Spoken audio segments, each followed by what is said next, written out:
फैसल आपको याद होगा पिछले साल अपने ही इसी रमज़ान की जो हमारी ट्रांसमिशन होती है उसमें हम बात कर रहे थे, जब बाकायदा आटे की बोरियां दी गई थी, लोग बेहोश हो रहे थे। सब जी गर्मी हाँ, बिल्कुल बिल्कुल लंबी लाइनों में लग के। इस बार कहा गया कि दहलीज पे पहुंचेगा, दहलीज पे नहीं पहुंच रहा, लोग लगा रहे लाइन। इस पे हम बात करेंगे। हमारी नुमाइंदा सिद्रा गयास अब हमारे साथ मौजूद हैं। सिद्रा, बताइएगा कि दावों के बरक्स तमाम तर काम हो रहा है। बताया गया था कि लोगों की दहलीज पे आएगा, वज़ीर आला पंजाब खुद गई थी, उसके बाद क्या हुआ?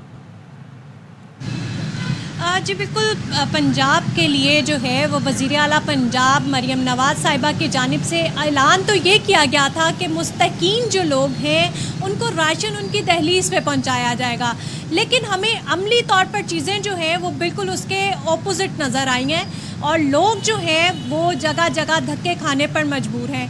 बहुत सारी जगह ऐसी हैं जिनमें पोश इलाके भी आते हैं, जिसमें गुलबर्ग का इलाका भी है, जिसमें अगर शाह कमाल रोड की बात करें तो वहाँ पर भी हमने गवर्नमेंट के ट्रक राशन से भरे हुए ऐसे देखे हैं और लंबी कतारें भी देखी हैं जिसमें लोग जो हैं वो बुरी तरह से जलीलो ख्वार हो रहे हैं रोज़े की हालत में। और उसके साथ साथ जब वो मीडिया टीम को देखते हैं तो वो फिर ट्रक लेकर पूरा अमला जो है वो फरार हो जाता है और साथ ही वो खवातीन के शनाख्ती कार्ड भी ले जाता है जिसकी वो चेकिंग कर रहे होते हैं। लेकिन जब गवर्नमेंट से बात की जाती है तो गवर्नमेंट इस बात को मानने के लिए तैयार नहीं है। वो ये कहती है कि जहाँ पर थोड़ी बहुत बदनज़मी हुई है उनके खिलाफ कार्रवाई अमल में लाई गई है, लेकिन कार्रवाई अमल में लाई गई मुझे बताएं। पाकिस्तान का एक प्रोग्राम है बेनज़ीर इनकम सपोर्ट प्रोग्राम, जिसकी दुनिया भर में पजीराई होती है, उसमें भी लोगों को जिस तरीके से सपोर्ट किया जा रहा है, ना उनका वकार मजरू होता है, ना उनकी इज्जत मजरू होती है, ना उन्हें इस तरह लंबी लंबी लाइनों में लगना पड़ता है, उनको उनके अकाउंट में या उनके घरों पे वो फराहम कर दिया जाता है। लेकिन जब ये दावा किया गया कि डोर स्टेप पे मिलेगा, तो क्यों हम देख रहे हैं कि लोग इस तरीके से, आपने खुद बताया कि लोगों अपनी इज्जत वकार उनका मजरू हो रहा है, खवातीन के शनाख्ती कार्ड लेके जा रहे हैं। यूनिट्स बनाए गए थे इन राशन को फराहम करने के लिए, तो वो यूनिट्स बाकायदा फाल नहीं है, क्या बदनज़मी हो रही है?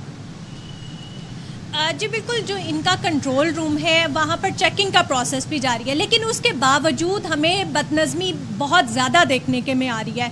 बहुत सारी जगहों में ट्रक जाते हैं और वहाँ पर डिस्ट्रीब्यूशन लाइनें लगवा कर दी जाती है, जिसमें प्रॉपर वो जैसे पहले तरीक़ाकार था कि उनका कार्ड स्कैन होगा, वो उस रजिस्टर लिस्ट में जिसके तहत वो बनाई गई थी उसमें अगर वो नाम उनका आ जाता है तो उनको राशन मिलेगा।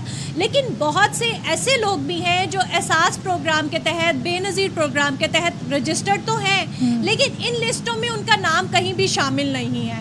वो लोग भी बहुत ज़्यादा दरबदर जो है वो ठोकरें खाने पर मजबूर हैं और गवर्नमेंट की जानिब से जो है वो अभी कोई ख़ास अच्छी हिकमत अमली हमें नज़र में नहीं आती है।